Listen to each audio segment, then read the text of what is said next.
नमस्कार मित्रांनो, तुमच्या भागामध्ये वन अधिकाऱ्याने जर बिबट्या पकडला असेल पिंजऱ्यामध्ये तर अजिबात जवळ जाऊ नका। तुमच्या या बिबट्या बघण्याच्या अट्टहासाने आणि क्षणिक आनंदाने इतर लोकांचा कर्दनकाळ ठरत आहे।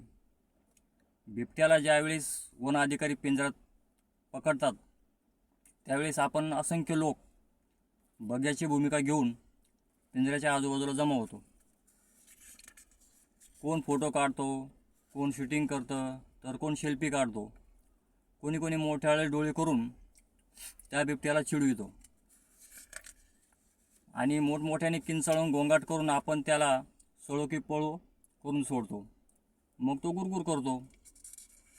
नंतर काय होते, तेच वन अधिकारी त्या बिबट्याला दुसऱ्या तालुक्यात जवळच आजूबाजूला 20-30 किलोमीटरवर परत सोडून देतात।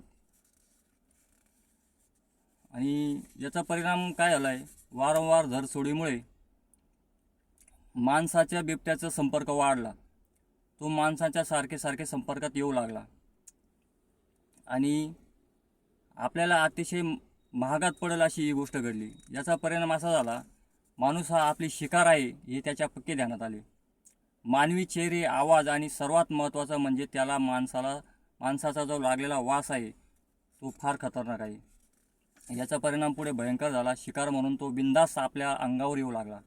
माणसाला इतका पस्तावा येण्यासारखी गोष्ट आहे की माणसाचा बिबट्याला धाक अजिबात राहिलेला नाही। चक्क तो विसरून गेला आहे का माणूस आपल्याला काही करू शकतो का, मारू शकतो का, नाही। तो एकदम बिनधास्त माणसावर, लहान मुलांवर, छोट्या प्राण्यांवर दिवसाढवळ्या हमला करू लागला। आणि महत्त्वाची गोष्ट म्हणजे प्रत्येक प्राण्यामध्ये वास घेण्याची किंवा शिकार ओळखण्याची शक्ती खूप तेज असते।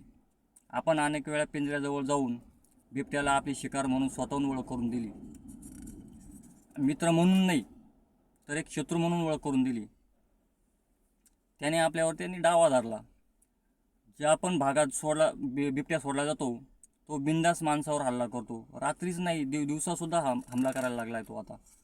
म्हणून सर्वांनी कोणी बिबट्या जर पिंजऱ्याजवळ पकडला असेल, कोणत्याही भागामध्ये असो, अजिबात जवळ जाऊ नका।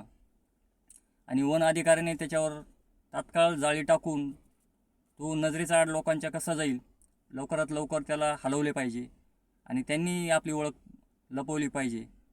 त्यामुळे सगळ्यांना हात जोडून विनंती आहे, कोणी पिंजऱ्याच्या जवळ जाऊ नका। याचे दुष्परिणाम आपल्या दुसऱ्याच बांधवावर होत आहे। कुठं तो म्हणजे शिकार करायला लागला आहे आणि आता दिवसासुद्धा शिकार करायला लागले। बऱ्याच घटना तुम्ही मोबाईलवर, पेपरमध्ये बघताय, टी व्हीवर बघताय। म्हणजे याचा परिणाम खतरनाक झाला आहे। त्याच्यामुळे तुम्हाला हात जोडून विनंती आहे, कोणी पकडलेल्या बिबट्याला जर पकडला असेल तर त्या पिंजऱ्याजवळ कोणी अजिबात जाऊ नका। धन्यवाद।